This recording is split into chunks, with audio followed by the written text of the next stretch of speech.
All right, let me go ahead and get started. Please do finish eating. That way I'm confident that you're getting something of value out of this session.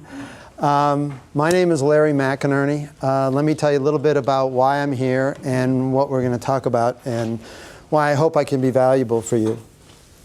I'm the head of the writing program here at the University of Chicago. But what's probably more relevant to you is that I have a long-standing consulting practice, not only with other universities, but with a lot of professional firms, businesses, NGO, policy institutes, etc., who hire me to come to work with people who are working for them, that they have hired mostly out of places like the University of Chicago. And they hire me in a desperate attempt to, this is going to sound overdramatic, to save your jobs. This is way overdramatic, but sometimes not. I just had, last month, I had for break, I had somebody from a professional firm come and spend a week with me here in Chicago because he was about to lose his job for writing issues. What is so frustrating to everybody about this is that the writing issues involved are actually conceptually extremely simple. This is so much easier than the stuff you people study. What I do is so easy. What you do is so hard that it frustrates everybody that people who are the best in the world at this hard stuff have trouble with what's actually pretty easy stuff. So what I'm here to talk to you about is two levels. One is sort of a high level, explaining why it is that people who are really, really smart, something like faculty at the University of Chicago, students at the University of Chicago, really smart people, why do they have trouble writing effectively? Just why is that? Writing doesn't seem to be that hard. Well, all right, give me a first contribution. Why is it? Why do I have a job? Why do people who are really smart have trouble writing well? Not used to it. That's beautiful. Say that. What do you mean? Can you elaborate a little bit? Because like most of our things we do is reading, Right. accumulating knowledge, Right. but we don't express it that much often. I want to pull this a little more out. He says you're not used to writing well. I can't agree. This is so important, and I agree so much, but I want to push it in a way that you probably didn't even mean. I would be willing to bet that over the course of your careers, you've done a lot of writing. You've been in school for how many years? 16, 18, 20. It's a touchy subject. I'm sorry, what? It's a touchy subject. I walk around with a T-shirt. Actually, I work out with a T-shirt that says graduate student because I'm still officially a graduate student at the University of Chicago. Well, actually, I'm not. I would be if 15 years ago they hadn't realized that they needed to cut me off because I skew the data results. You know, they need to get people finishing, and when you've got somebody who's been on the campus since 1977, then it doesn't look good for the statistics. Very, very sensitive subject of how long we have been in school. You get it? You've done enormous amounts of writing, though, right? You've done enormous amounts of writing. Why hasn't that prepared you to write well? Serious question. You've done enormous amounts of writing in your life. How is it possible that you can walk out of this campus and not write well? We weren't required to write well? I'm gonna make it more extreme just to be controversial. You haven't been required to write at all. Not what I'm obviously being intentionally provocative, right? You haven't done any writing that's real writing. Any of it, I would claim. And that's the big picture difficulty you have. Today, I want to talk a little bit about the big picture, and then I want to talk about some very specific things so that we can spend some time working on specific techniques, literally I have exercises in this handout so that by the time you leave today, you'll have actually done some specific things that you can walk out tomorrow and do differently with your writing. But I want to spend a moment on the big picture stuff. You've been writing and writing and writing and writing and writing and writing and writing and writing and writing. But it's not real for a couple of reasons. This is the one I'm going to be most aggravating about. When I work with writers of almost all sorts, there's usually 4 characteristics of their writing that matter. They need their writing to be clear, organized, persuasive. The bottom 2 are not very interesting, a little bit, but the top one is valuable. When you leave as a student, whether you're a professor or working outside the academy, the most important thing about your writing is that it be valuable. And I would argue that not only have you not learned how to do this, you've learned habits that work against your ability to make your writing valuable. Why? A lot of the writing we do is jargony and more to impress like either teachers or professors. The jargony part I don't worry about. One of the things I should tell you is that I spend a lot of time sort of not saying things that most people say. Most people say that if you're writing outside the academy, you shouldn't use jargon. That's just demonstrably false. It turns out there are certain ways that you use jargon that feel valuable to the readers, and certain ways you use it that destroys value. You need to learn how to use it in the way that feel valuable. To say just don't use it, that's just crazy. I mean, it's impossible.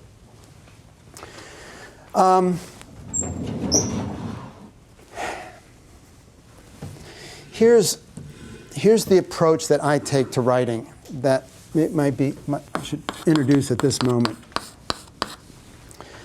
Most of you have been taught things about writing that are what we call text-based. That is, somebody's given you advice about what your text should look like. They say something like, don't use jargon. Or they say something like, have a thesis sentence. Or they say something like, don't use passive verbs. All of these are ridiculous things to say. But the point is, they make sense to you, and they shouldn't, because they're rules about the text itself. That is, they're rules about what a text should look like. We think this is a fundamental misunderstanding of language. Anytime somebody tells you, here, let's give you advice about writing that's text-based, they say something like, keep your sentences short. I hope from now on in the back of your head you say, for which readers and what purpose? Because we think no advice about writing makes any sense unless you've clarified who's reading it and the function of the text. And you don't think that way. Somebody says to you, here's a good advice about writing. Don't have more than 6 sentences in a paragraph. You say, okay. And we want you to say, that doesn't make, not that that's wrong, it doesn't make any sense because you haven't told me which readers and what function. Here's what we teach. We teach, our specialty at the University of Chicago is what we call expert writing. That is, we work with people who are experts in the way they think about the world. I work with biochemists, neurobiologists, anthropologists, historians, lawyers, fill in the blank. They have one thing in common. They're experts in the way they think about the world. They deal with very complicated information, lots of subtlety, lots of nuance, lots of sophistication, lots of complexity, and they think at very high levels. They also write. Now, 99% of them write and think at the same time. That is, they use their writing process to help themselves to think. You do this. While you're writing your stuff, you're still thinking of your ideas. To help yourself do your thinking, you have to do your writing. You have to do this because the stuff you're thinking about is too damn complicated to just do it in your head. You should know that in classical rhetoric, that's an enormous mistake. I was taught in a classical model that says there are two separate functions. There's the thinking process and there's the writing process. As I constantly tell the story, I had a high school English teacher who said to me, Larry, there's two processes. There's thinking, there's writing. She said, you're not ready to write until you're done thinking. Miss Johnson. And she said, to enforce this, I'm going to make sure that when you turn in every essay you turn into me, you're going to turn in the outline that you use to do your thinking. This was not a problem. First I wrote the paper, then I wrote the outline, because it was inconceivable to me that you can just think and then do the writing. Well, almost everybody's like me. They think and write and think and think and write and think and write and think. Okay. This is a very good thing. And you should make sure that nothing I do today interferes with this process, because this is how you do your best thinking.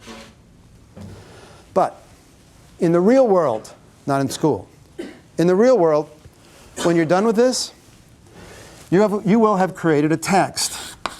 You will send that text to your readers. And in the real world, not the world you're in now, the function of that text is to cause readers to change what they think about the world.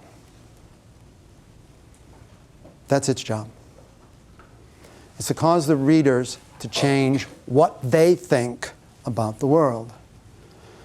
And whether or not it's valuable depends on whether or not the readers perceive that you have valuably changed what they think, or what they do, or how they decide.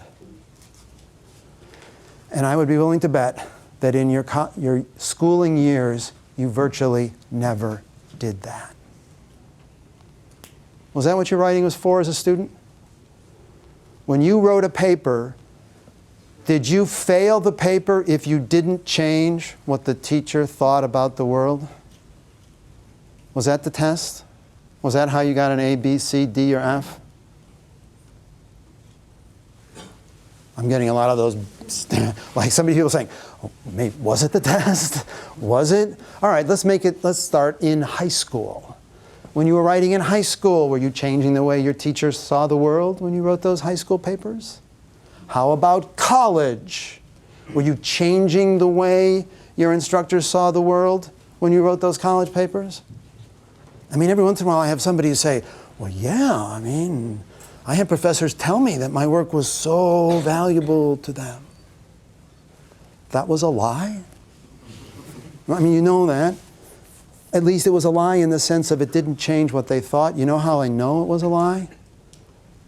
Because if you had changed what they thought, they should have published your paper.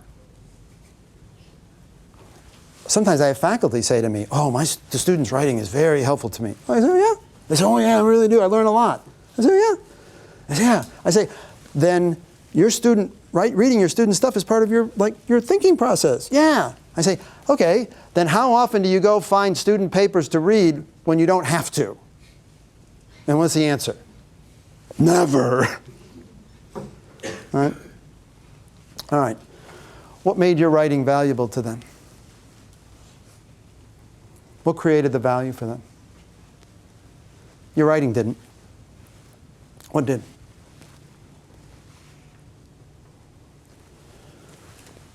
Ideas. Pardon me? Ideas. No. Their job. Here's what did. Oh, I mean, I offend people with this, but let me tell you. Here's what you did in school, and you're still doing it right now. You're writing a paper, I don't know, a couple of pages, 10 pages, 3 pages. You're attaching a $100 bill to it, and you're handing it to your instructor and saying, here, will you read this? Sure thing. You think that's not what's happening? Really? Seriously? Do you think that's not what's happening? This is what's happening. And people say, oh, it's so awful, Larry, that you talk about money. Now, let's say you go outside being a student. I'm not just talking about beyond the academy. Let's say you want to be a professor and you write an article. Is that what's going to happen whether you're a professor or a consultant or in any other kind of real-world operation, are you going to write something and hand $100 to your readers to read it? He's nodding his head. Is that what's going to happen? What's going to happen? Now, They don't have to read it. not only this, but it's more than that. What's going to happen? If you waste their time, they're going to make mistakes. You want to get paid, right? Yes? No? Yeah. Do you? Forgive me, I won't pick on her. Do you want to get paid? Anybody here want to get paid? Here's what you're saying now. You're saying, here, you can read this, but you got to pay me first. You can't read this until you pay me. Pay me. And I have to tell you, you have 16, 18, 20 years of not doing that. You've never written anything, I would argue, at all.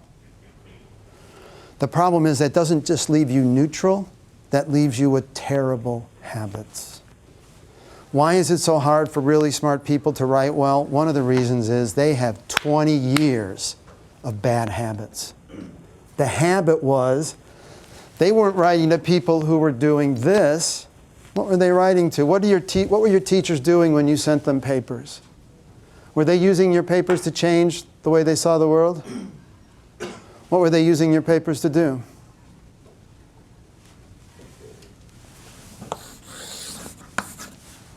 Very roughly put, you have learned to write in what Wittgenstein would call a form of life in which your readers were paid to care about you.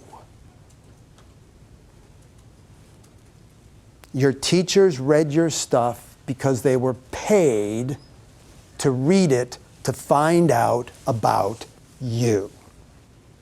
Well, he's handed in this new thing. I'm going to read this. Why? Because somebody's paying me to assess him. That's never going to happen again, right? Whether you're in the academy or not, nobody is ever going to be paid to care about you ever again. But because you guys are so successful, you are the best people in the world at student kind of writing. You're very good at it. Trouble is, that's not what you need to do afterwards, after school. As a director of the writing program here on campus, I often get asked about helping undergraduates make the transition from high school to college. We help them, it's not very difficult. Or I'm asked to help make undergraduate students make the transition from undergraduate to graduate school. We help them, it's not very difficult. What is really difficult is the transition from being in school to being out of school. Because this value issue suddenly dominates everything. And you've had 20 years of never having to deal with it. Never having to deal with it. So, that's the big picture hard part of it. As I said, we're going to talk about some specifics, but those specifics in my mind only make any sense inside this larger problem of what I've, stealing from Wittgenstein, called the form of life. You enter a different form of life. Language is a different activity. It's a different language game from being in school to being out of school. So I don't want to talk, we'll talk about text, but I only want to talk about it in terms of the language game of readers who need you to make your text valuable to them in their reading process. Because I'm claiming that's a different language game. All right, turn to the first page of your handout and let's get started looking at some specifics.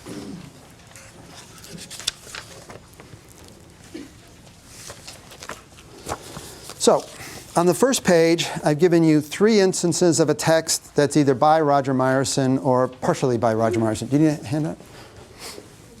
Anybody else need a handout? Okay. Roger Myerson, whom some of you very well may know personally. I should say I don't. Really interesting writer. Here's 3 examples of his writing. One's from the Journal of Economic Theory. Number 2 is from the New York Times. And number 3 is from a journal called Journal of Conflict Resolution. Do me a favor, take a minute and just scan these quickly. You don't have to read them to figure out the content of it. Scan it And tell me some of the things that somebody would say about the differences in the writing between these three cases. One that's definitely inside the Academy, the Journal of Economic Theory, one that's definitely outside the Academy, the New York Times, and one that's sort of in the middle, the Journal of Conflict Resolution. Take a quick look at them.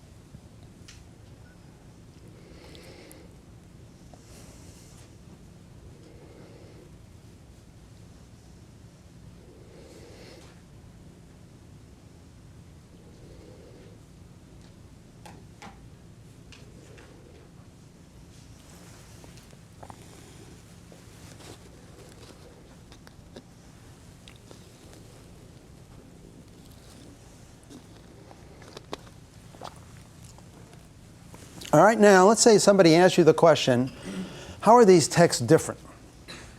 And I hope now, for the rest of your life, you have a little voice in the back of your head that says, well, wait a minute, let's talk about readers and function, but let's imagine that you're not talking about that, and they won't let you talk about that. They're just saying, how are these texts as texts different?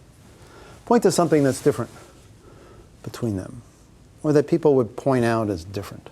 First one is very descriptive. Descriptive, all right? How so? Give me an example of being descriptive.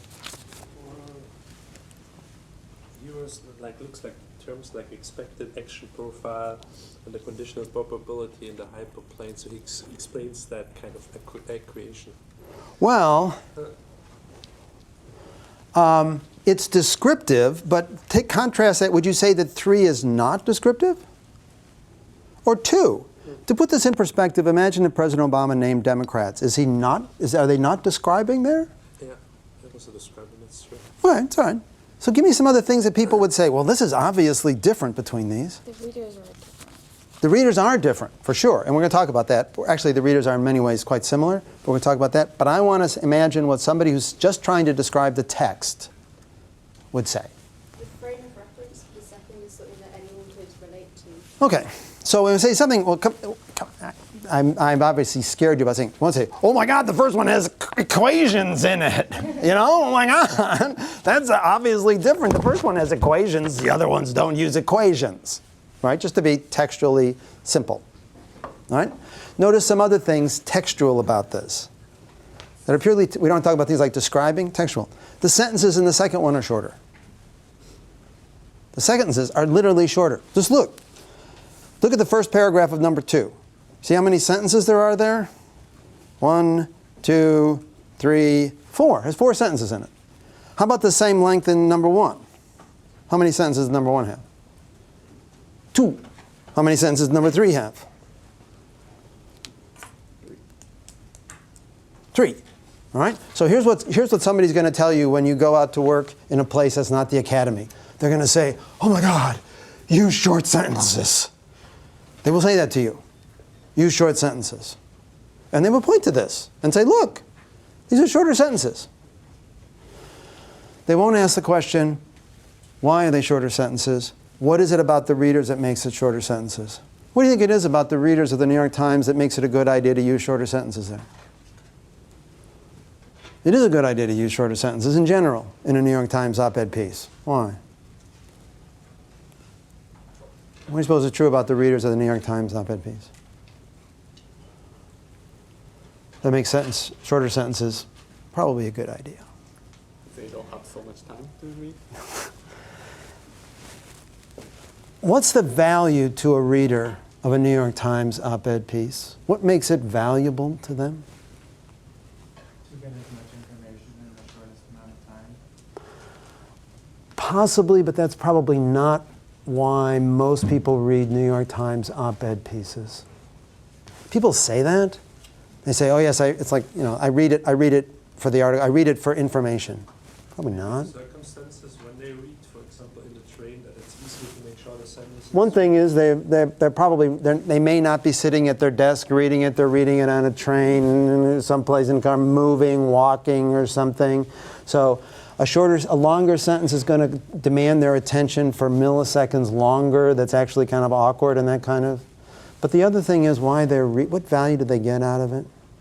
I mean, op-ed is an opinion-based piece. A lot of times people don't really know how to interpret like what's going on in the Ukraine, so they want to think about it from different perspectives. So, and it's an interesting point, right? What's the difference between reading an op-ed piece and reading a hard news piece? I mean, I would just go back to saying that one is purely supposed to inform, whereas the other is supposed to present. And what? Present and what? First strings. Entertain. And if you think that's not the case, talk to the editors of the New York Times. Why do people watch television or listen to radio that have people, we bemoan it all the time. Oh, why do people listen to these demagogic journalists who are just spouting their opinions? Why are they listening to Rush Limbaugh and Rachel Maddow? Why don't they just get objective journalism? Well, why don't they? You can't watch it at 11 o'clock at night. Because it's more fun. Come on. I have lots of colleagues who come to me, Roger's not one of them, trying to get stuff published in the New York Times. And the first thing I say to them is, the New York Times is not going to publish this because nobody's going to read it. And they say, but people are interested in this. Everybody's interested in the Ukraine right now. Everybody's interested in this. But this is boring. And then what do you suppose they do? They look at me. And they say, well, I can't be responsible for the fact that people aren't rigorous in their thinking. But why the short sentence entertaining more people? Why do you think? Because people are able to judge if that contents are boring or not. Yeah, see, this is the mistake you're making. Because what I do for a living is not think about the relationship between the writer and the world or the text and the world. My job is to think about how readers read. You're thinking about content. I'm thinking about closer to somebody standing in a subway and the process that's actually going on in their cognitive processing to do this. And you know what happens? When we read, we're using all kinds of cognitive processing to use this text to think about the world. And what happens when you interfere with the cognitive process? When the text makes it hard to do the process. What happens to readers when there's something about the text that makes it interfering with the reading process? What do you suppose readers do? I can tell you what they do. The first thing is they slow down. The second thing is they don't understand. The third thing is they get annoyed. And the fourth thing is they stop. And I got all kinds of people in your position who say, well, that's not my responsibility. Isn't it their job to read? When they're teachers, you've been writing ineffectively, and your readers haven't put it down. Why not? Because you were paying them to read it. When that stops happening, now your job is to make sure that process is valuable for the reader all the time. And you've never had to do that before. You've never had to make the reading process feel valuable for the readers as they go. Now, in the first one, Roger Myerson can write a big, long sentence which doesn't feel valuable to the readers until they get to the end of the sentence. He writes a lot of sentences where the value to the reader appears at the end of the sentence, and he can take him 3 or 4 lines to get there. And when he's writing in the Journal of Economic Theory, he can do that because his readers will get to the end of that sentence. But when you're writing in the New York Times, you can't. They won't get there. They won't get there. Does it mean you have to write short sentences in the New York Times? No. You can write very, very long sentences in the New York Times and be very successful. but you have to know how to make then parts of sentences feel valuable to readers before they get to the end. You can't have the value sitting just at the end, because they won't get there. But doesn't that mean that you should always write short sentences? No. Sure. No. Why not? It's a great question. It's a great question. There's several reasons for it.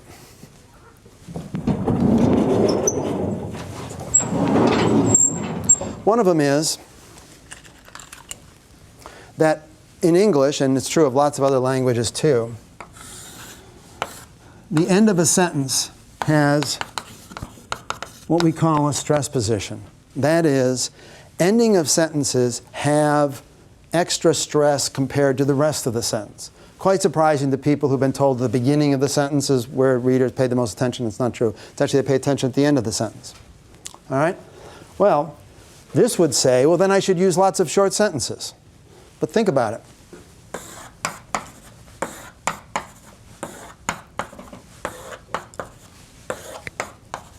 Let's say one version of it has 6 of these. Another version has 3.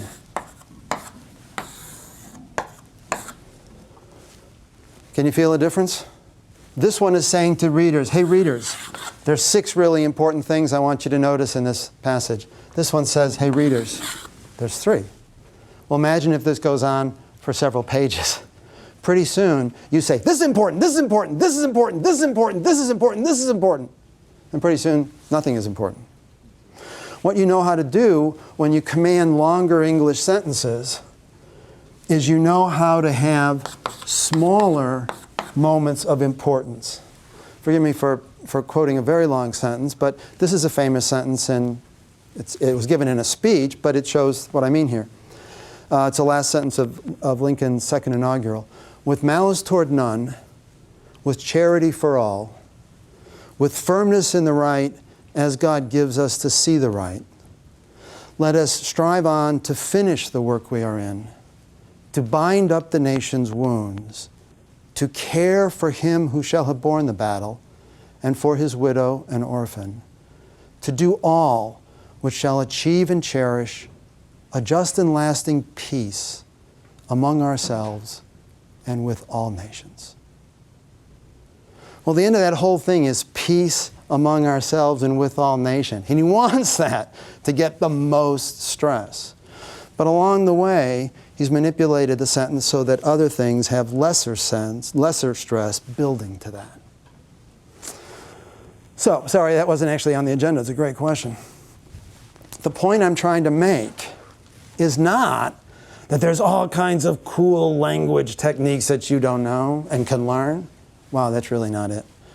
My point is you already know everything you need to know about English language technique, but you haven't been trained in how to think about how to use that technique to create value. You know what you've been trained in? You've been trained in how to use language to reveal what's in your mind or what your abilities are.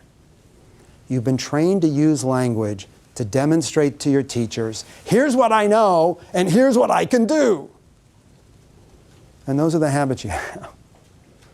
You know the techniques, I promise you.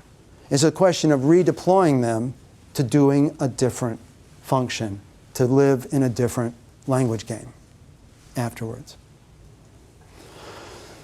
Notice some other things about the text differences. Notice that not only in the second one, the sentences are shorter. They don't need to be shorter, but it's smart to make them shorter because you have to have higher language skills to make longer sentences valuable. Notice in the second paragraph, the writers are doing something that some of you may have been told is against the rule. You notice they start a sentence with because in the second paragraph? You ever been told you shouldn't start a sentence with because? You notice in the second line from the bottom, they start a sentence with and? You ever been told you shouldn't start a sentence with and? How would you account for the fact that they do it? They start a sentence with because, they start a sentence with and? If you've been told, oh, you shouldn't do that, there's a rule against that. And you just saw some very respectable people doing it. How do people usually account for that? If I see a because at the beginning of the sentence, I know I'm going to learn something. Oh, all right, no. It's a very good thing. It's a very good thing to do it. I'm saying you've all been told that you shouldn't do this. Imagine you went back to the teacher who said, you told me I shouldn't do it, but look. What would that teacher say? Do you think? When the New York Times pays you, you can do it. The teacher says one of two things. One is, oh, that's the New York Times. They don't follow the rules there.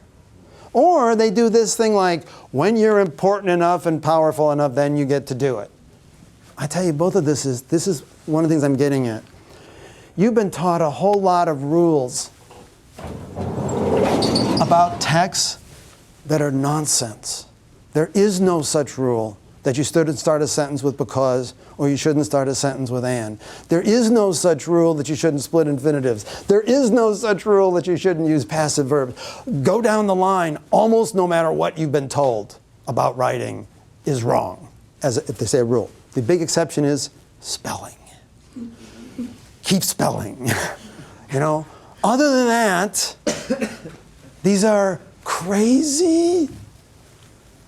People say, well, I'm being hyperbolic, but my mentor, the guy who started the writing program at the University of Chicago, in 1979 wrote a wonderful article for the Journal of English Teachers, college English teachers. And he said, all these rules your people are teaching, stop teaching them because they're not rules. They said, when actual readers read text and think about the world, none of these rules make any difference. It's a brilliant article, 15-page long. And in the last paragraph, he says, okay, did you get the joke? This article has more than 100 errors in it. More than 100. And he says to his readers, how many did you notice while you were reading? Errors. And the answer was, I didn't notice any of them. Because they're not errors. They didn't notice them because they were actually reading a text to think about the world. But once they read that paragraph, what do you suppose they all did? They got their red pens out, they went back to the beginning and said, oh, there's one, there's one, there's one, there's one. And one great sentence, one sentence has 7 errors in it. He and I helped him with this. We had so much fun, writing these sentences. It has 7 errors in it, including the fact that the verb is, the subject singular and the verb is plural. Like a basic rule, right? Nobody noticed. There's no such rule. For me, language is not rule following. It's controlling the reading process. It's understanding how readers read, when I was saying to you. And there's lots of times when a singular subject and a plural verb works better for readers. All of these rules don't make sense to me because they're not rules, they're techniques. Language is a technique for controlling a reader's reading process. And if you're sitting there looking at your text, not thinking about readers, but thinking about rules, you're probably writing badly. Because you just kind of got it wrong, I think, what language is for. So if we looked at this stuff, the reason I gave you these passages is to say, here's what people normally say about shifting from the academy to not in the academy. They say, you have to do things like stop using equations. That's the jargon thing. They say stop using jargon. They say make your sentences shorter. They say all kinds of things that have to do with textual characteristics. I'm here to say none of that's actually what's at stake. What's at stake and what is in fact the same about these 3 texts is that they all create value for their readers. Roger Myerson, in all 3 of these instances, is creating value for the reading process. He's making it valuable for people to read it. How? There's lots of techniques. I want to talk about one that goes to the next page.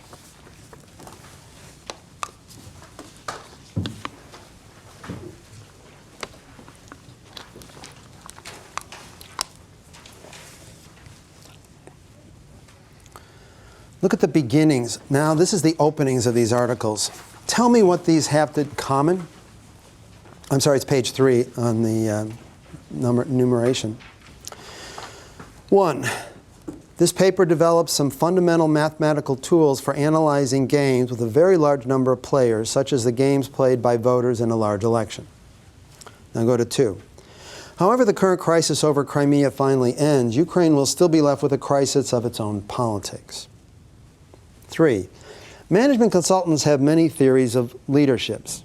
I'm going to go to the second sentence here. Leaders are often glorified as visionary strategic planners who set the course with bold, insightful decisions. But Xenophon gives us a different view. What do these things have in common? There's a lot of differences between them. Can you see anything that they have in common? Actually, I'll tell you what they have in common. You tell me how they're doing it. Each one of them is making the reading valuable for the reader. How? It sets out what the rest of the page is going to be about, so you know whether it's valuable to you. No, but thank God you said that. No, I mean, this is so important. I know you said that, but it's crucial.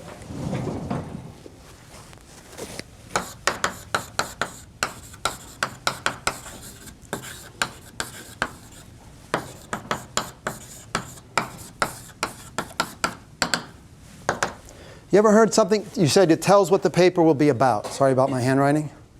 That's what you said. You ever heard advice like, tell them what you're going to tell them what you told them. This is not a source of value. Why not? Imagine this. Can you imagine in a first sentence telling you, this paper is going to be about X, and for you to decide, I don't care about X. I don't care. It's of no value to me to know anything about X. Then what are you going to do?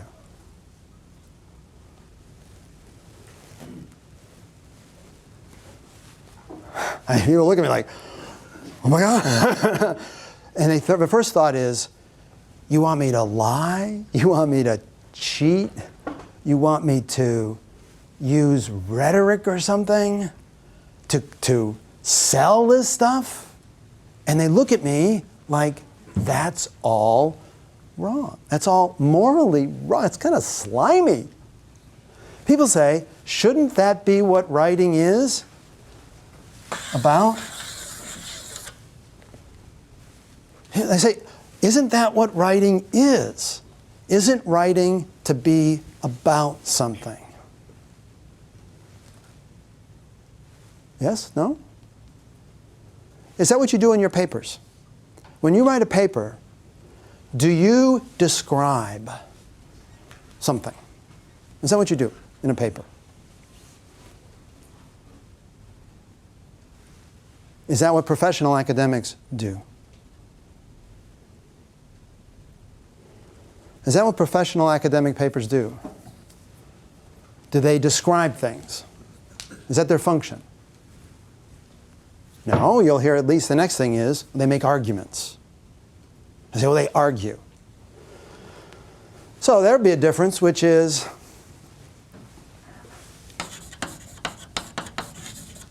what the paper will argue. Can you feel that those might be different? One says, here's what my paper will be about. Another says, here's what my paper will argue. My paper will argue that. For example, my paper will argue that cultural constructions are dynamic, as opposed to saying, this paper is about cultural constructions. Those are different.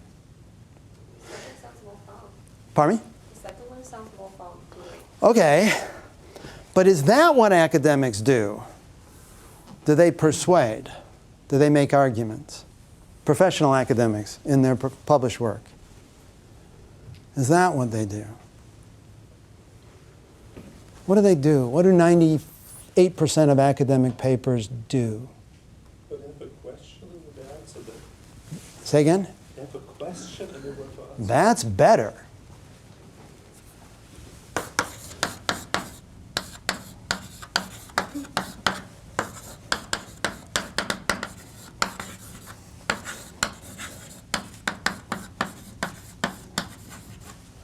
Can you see how different that is? The opening tells us what question the paper will answer. Can you see a difference between these three? Can you feel a difference between these three? What's the difference?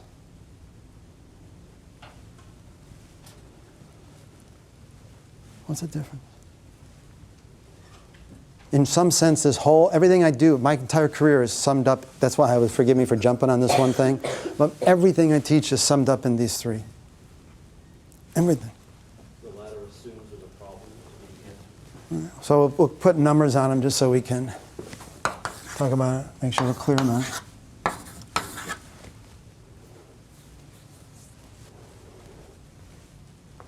What's the difference? That's one way to put it. In your own words, describe the difference between these three. One allows the reader to think. All right. I would say this way. This one for sure makes room for the reader. You know what would be even better in this one? What if this says, it tells, I should say tell us, tells you what question you have that the paper will answer. Now do you see a difference? What about this one? Tells us what the paper will be about. There's no place for a reader there. The reader has no role. The only person with a role here is the writer. The writer is going to talk about the world. The writer will talk about the world. Writing about the world tells what the paper is about. See that? There is no space for a function for the reader here except one function, which is the teacher's function, which is show me what you know about this thing. Show me how much you know about it. And if you pay me, I'll read it and I'll give you my judgment about what you know. But there's no other value embedded in that language. So how is Roger Myerson shifting more toward this? Roger doesn't just do this. Look at the very first one. What does he say at the beginning that's not just, here's what this is about? Point me to a word in the first sentence that says, this is not just about. This is actually valuable.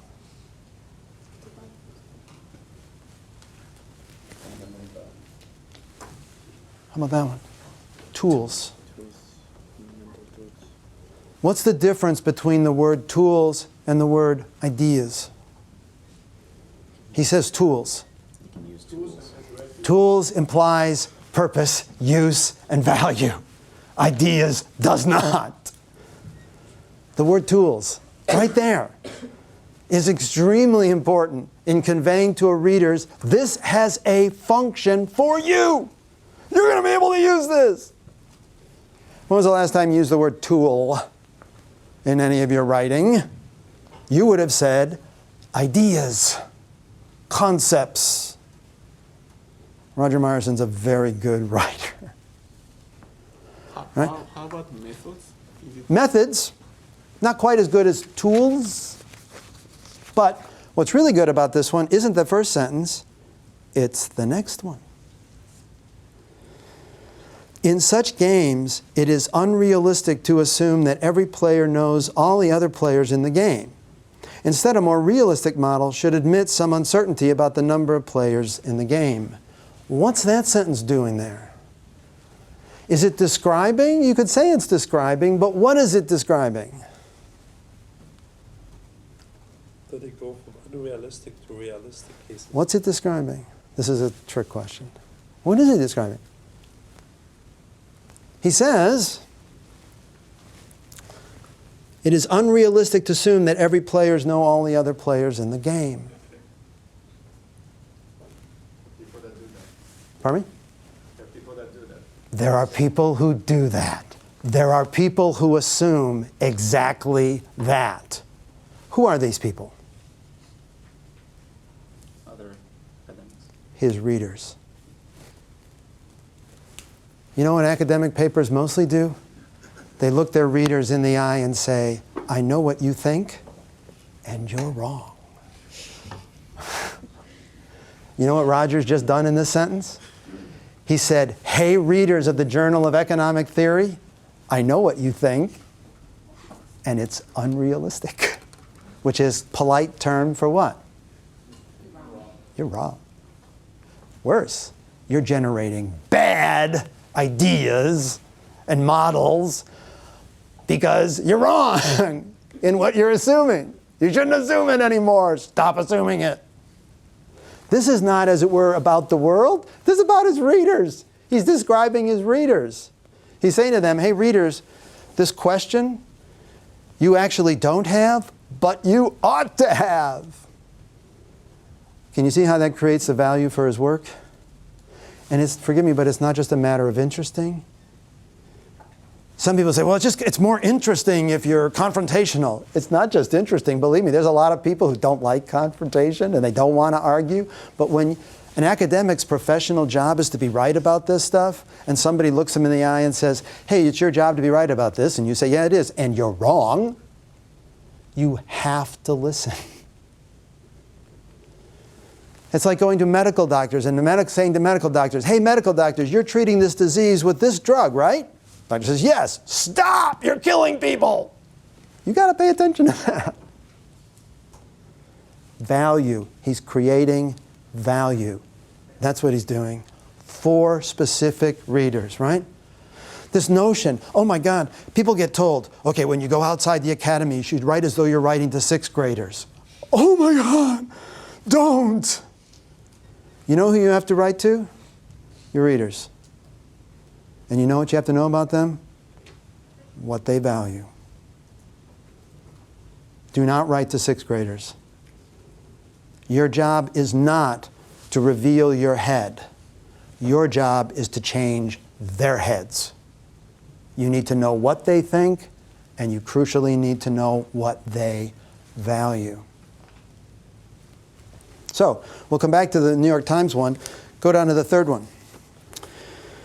Management consultants have many theories of leadership. Leaders are often glorified as visionary strategic planners who set the course with bold, insightful decisions, but Xenophon gives us a different view. What's Roger doing there?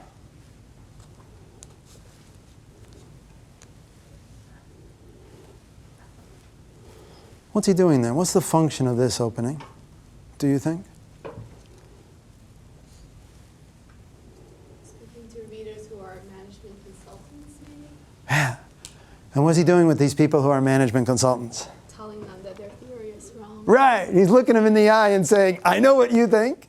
You think leaders are glorified as visionary strategic planners. And then what is the significance of saying Xenophon gives a different view? It's a polite way of saying what? That I have a better idea. You're wrong. It's a polite way of saying you're wrong. It's just a jargon. It's a code for you're wrong.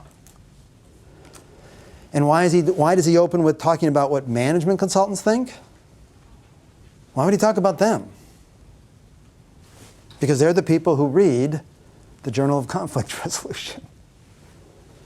See what I mean? This isn't determined by the world at all. This is determined by his readers. This is being driven by his sense of his readers and how to create value for them.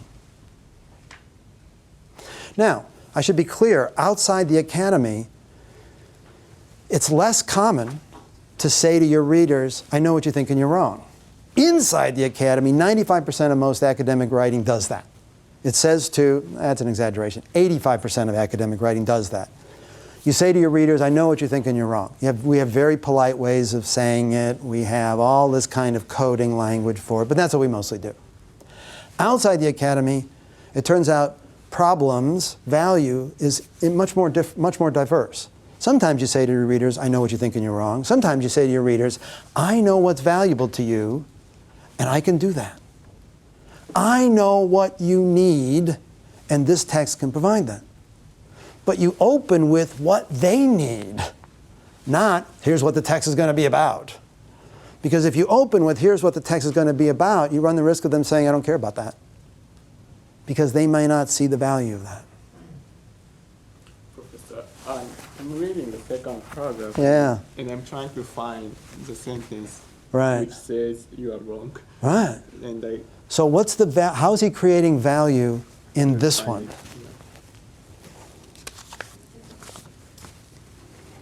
However the current crisis over Crimea finally ends, Ukraine will be still left with a crisis of its own politics.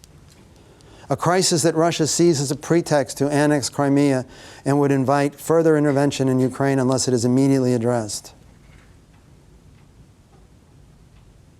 It means there's another crisis that we have to think about, even though we were thinking about a different crisis. Why does this create value? There's a little bit, by the way, there is a little bit of it, I know what you think and you're wrong.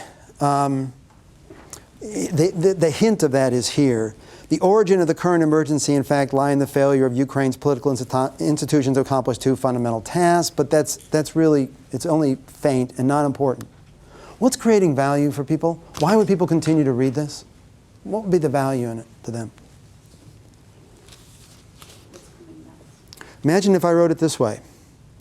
However this current situation in Crimea resolves, Ukraine will still be left with a situation of its own.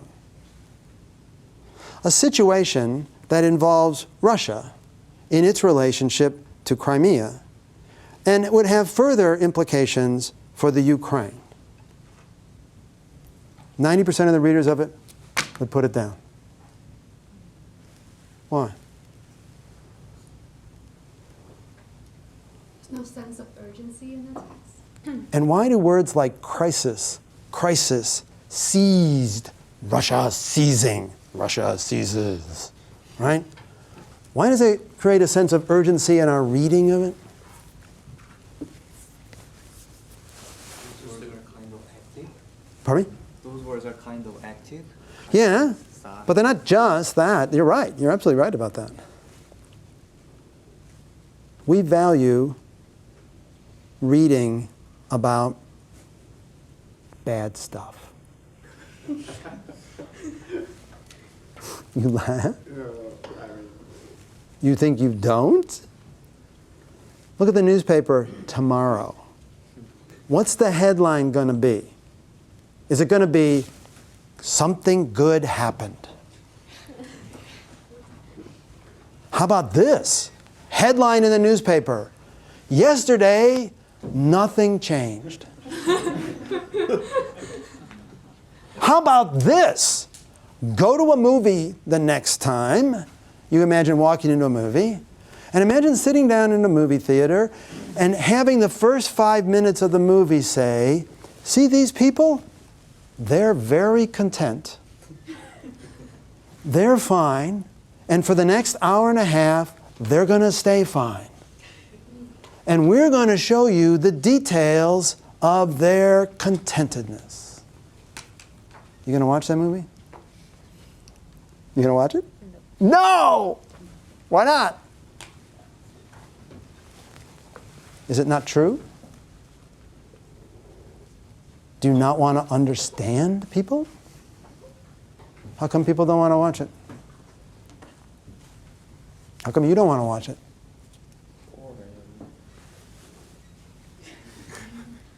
It's not entertaining.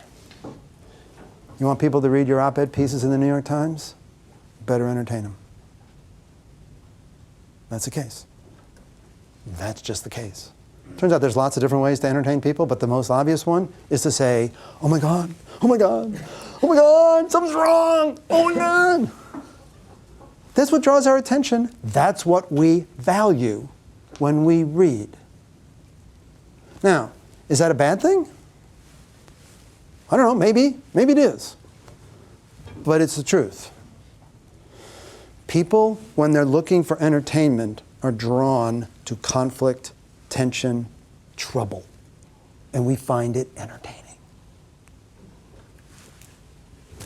Roger Myerson understands that. He doesn't begin this by saying, this will be an op-ed piece about the Ukraine and will contain suggestions for future policy in Ukraine. Because if he wrote that sentence, nobody would read the second sentence. Not nobody, but very few people in his audience would read the second sentence. So such as a breaking news, like airplane crash, like So in your sense, I mean, your Right. lecture, would it be valuable in terms of in the context of New York Times? Breaking news, airplane crash. Have you ever heard breaking news, airplane landed safely? Right? We are drawn. The New York Times is a mass media.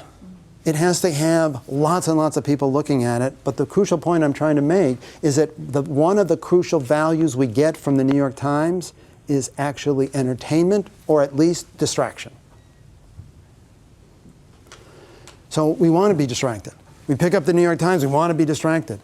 Do we want to get information? Well, the people who read the New York Times want to feel better than the people who read USA Today. They want to feel better about themselves. This is true, right? Now, are they better? I leave that to you to judge, but I promise you they want to feel better about it. This sounds to people like I'm being corrosively cynical.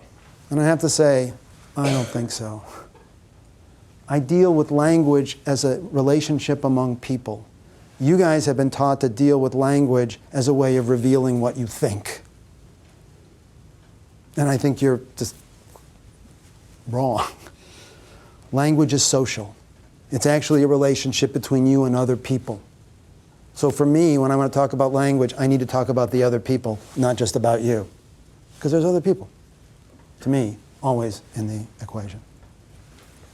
So, the first thing I want to talk about today, and we're basically done now, is one of the things when you're writing either inside the academy or outside the academy, you need to look at the patterns of your writing where what you're doing is just demonstrating. Say, I know this, I know this, I know this, I know this, here's how I know it, here's my method of thinking, here's this.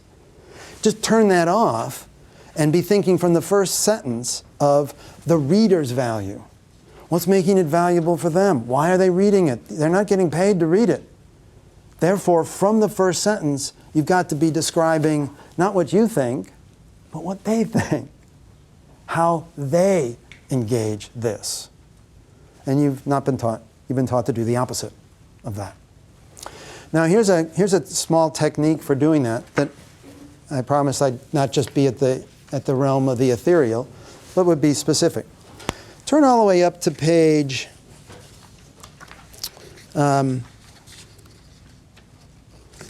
going to skip a bunch of pages. Turn up to page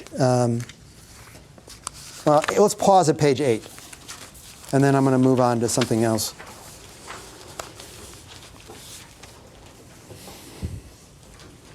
Here's a classic mistake 1A by this happens to be a lawyer, but a lawyer is a well-trained academic who's trying to write to a client. We won't go through the whole thing, but this is the opening sentence. The following discussion outlines obligations concerning payments of overtime to the Federal Fair Labor Standards Act and the applicable regulations. Forgive me for once again for coming back to tell what the paper's about, but that's what the writer thought he was doing. It happened to be a he. He said, I'm telling the client what this is about. This is about obligations concerning payments of overtime under Federal Fair Labor Standards Act. Now the comparison might be unfair, but look at the first sentence of the second one, 1B. Dear client, you've asked whether the new federal wage and hours laws will affect your obligation to pay overtime and provide compensatory time to your employees. Can you see the difference? It's shocking, right? It's just shocking. Now, sometimes people who write 1A say, but doesn't the client know that they asked that question? Well, what do you think about that? The lawyer who writes 1A says to me, but the client knows what question they asked. They might have forgotten.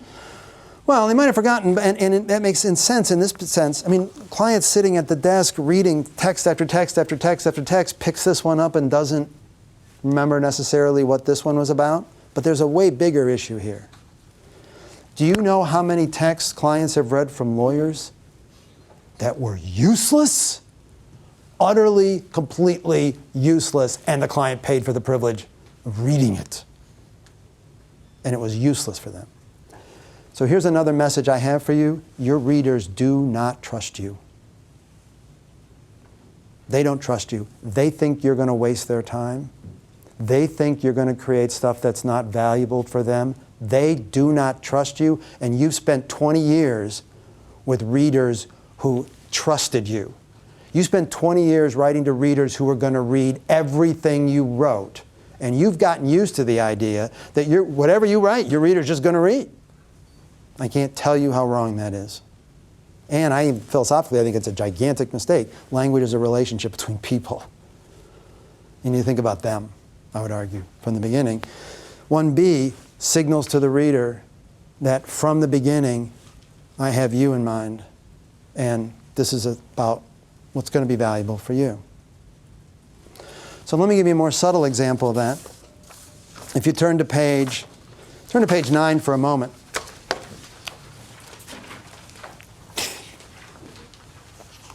Top of page 9, we'll just use the first 2 sentences. The dog chased the cat and the cat was chased by the dog. And I apologize to anybody who's heard me talk about this. I use these sentences a lot. Which of those sentences is more clear and concise? The dog chased the cat or the cat was chased by the dog? One? No.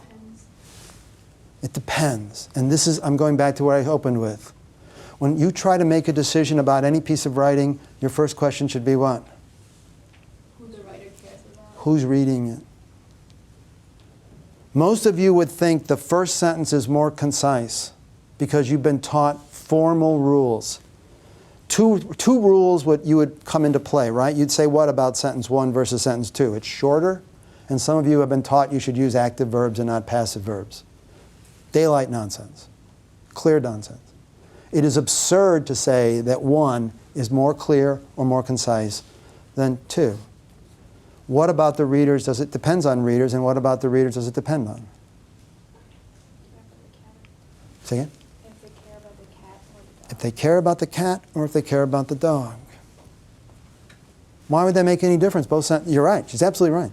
But other people would say, what difference does that make? One sentence is still shorter. It makes it more concise. They're wrong. Why? Because the way English works, the subject of the sentence is what we call the focus of the sentence. It's what the sentence is about. The first sentence is about what? The dog. The second sentence is about what? The cat. What if the reader wants to think about the cat? And they read the first sentence. The dog chased the cat. Why is it not concise for them? They want to think about the cat. I'm thinking about the cat, the cat, the cat, the cat. That's what I care about. That's what I value. I want to think about the cat. And I read a sentence about a dog. What do I have to do cognitively? I have to flip it. I have to process it twice. First, I process it as a sentence about a dog, and I don't care about the dog. So I have to process the sentence again, making it into a sentence that's something I care about. It takes me longer to read it and understand it, and to us, that's what concision is. Concision isn't the number of words on the page, it's how long it takes readers to process what's on the page. You know what I mean? You got to put readers in the equation all the time. But didn't you also say the stress of the sentence happens at the end? Ah, this is great. So, here's how English works.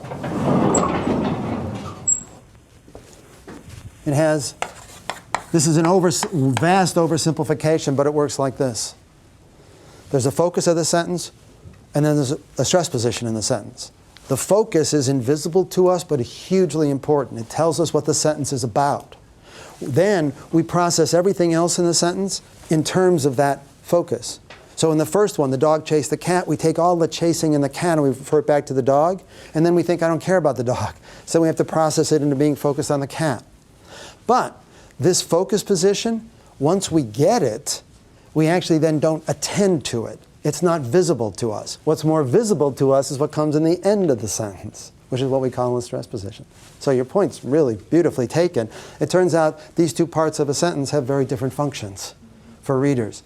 Your job is, of course, to control both parts for readers.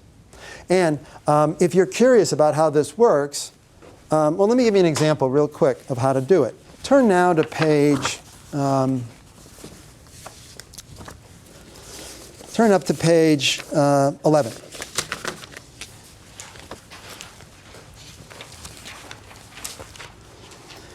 I'm going to read this out loud. I'd like you to just underline the subjects of the sentences, because in English, 4 times out of 5, there's plenty of exceptions, but 4 times out of 5, the focus is just the subject of the sentence. The subject is just what the sentence is about. So, for example, in recent years, several attempts have been made to discover an overall structural pattern in the book of Amos. What's the subject of that sentence? Anybody? Several attempts? Underline several attempts. Everybody on the same page with me? Right? Underline several attempts, that's the subject. Certainly inspired by the burgeoning interest in literary approaches to the Bible, these studies have divided Amos into a relatively small number of extended sections. Underline these studies, that's the subject of that sentence. A comparison of these studies, however, soon reveals considerable diversity among them. Comparison of the studies is the subject, underline that. Thus, to look no further than the authors mentioned in footnote 1, the following divergent analyses of chapter 3 to 6 have been proposed. Underline the following divergent analyses. Only one more paragraph. The only points these scholars are all agreed on are that 5.1 begins a new section, although I shall argue below that it does not, and 6.14 closes a section which has long been recognized. So we have the only points these scholars are all agreed on. All of that is the subject of the sentence are. 2 things to note. First, can you see how the writer is constructing a problem? Can you see how he's looking at his reader's eyes and saying you're wrong? Do you see the language where he's doing that? Several attempts have been made to discover an overall structure, certainly inspired by interest in literary approaches, each of which, in parentheses, it is claimed. Can you see the force of that, it is claimed? What does that mean? That means it's wrong. And then he says, a comparison of these studies, however, soon reveals considerable diversity among them. What he's doing is he's looking into his reader's eyes and saying, I know what you think about the book of Amos, and you're wrong. But now turn to the next page. Now I'd like you to underline the subjects as I go through here. Does the book of Amos have an overall structural pattern? How should such a pattern be characterized? How does its presence or absence shape the text? So the subjects were the book of Amos, such a pattern, its presence or absence. Recently, the book of Amos has been considered to be divided into blah, blah, blah, blah, blah. The subject was the book of Amos. Keep underlining. The sections and their interrelations then reveal an essential structure. Underline the sections and their interrelations. However, the nature or even the existence of an overall pattern is not clear. The subject is the nature or even the existence of an overall pattern. All that's the subject. Next sentence, the book has been divided according to quite different schemes. The book is the subject. We're going to do one more. 1C. Same thing. I want you to go through and underline the subjects. Does the book of Amos have an overall structural pattern? Subject was book of Amos. How should we characterize such a pattern? Subject was we. How is our interpretation of the text shaped by such a pattern? Subject was our interpretation of the text. In the past decades, our readings of scriptural texts have come to be increasingly influenced by literary approach to the Bible. Subject was our readings of scriptural texts. In the case of the book of Amos, we've been made aware that the text is divided. Subject was we. Last sentence, we have come to see a unity and connectedness in the book that was previously neglected. Subject was we. Next one, but is what we see really there? Subject was we. So we got 3 different versions of this paragraph, this opening. Which one's best? The last one? No. God, no. Which one's best? No. I apparently have failed in my goal today. I said, from now on, when anybody asks you about a text, you should say what? Who's reading it and what's its function? You were trying to answer the question without knowing who the readers were. Some readers would prefer 1. Some readers would prefer 2. Some readers would prefer 3. Depends on what they want to focus on in their thinking. The first one is focused on what? What's the first one focused on? Look at those subjects. What are those subjects referring to? Studies of the book of Amos. Number 2, what's that focused on? The book of Amos. What's 3 focused on? Readers of the book of Amos. See the difference? Sometimes people pay me stupid amounts of money to fly to often wonderful cities, walk in and sit down with them and make them take their pen out and underline the subjects of their sentences. Because they're saying to me, my readers don't find this valuable, or I can't get this published, or I can't get promoted, or I can't get whatever. And we sit down and we take out a pencil and we underline the subjects of their sentences. And I can say, do your readers care about this? And they say, no. I say, okay, we can fix this. We're going to figure out what your readers care about, what they want to focus on, and we're going to put that in the subject position. Why do smart people not know this? You are all very smart people. I'll end again, because you've been trained to think that your writing is about showing what you think and what you care about. Because in school, that's what its function was. And the hardest transition I know of is to stop your habits of thinking of writing as revealing yourself. That's not going to happen anymore. Okay, I'm sorry I've held you late. Good luck, guys. At the end of this handout, you'll see some exercises that I encourage you to do in terms of rewriting some sentences. But also, one of the joys of being director of the writing program at the University of Chicago is that anybody on this campus can send me an email, make an appointment, and we sit down and look at their work. So if any of this stuff or for any other reason you want to talk about writing, send me an email. We'll make an appointment and we'll sit down and talk about it.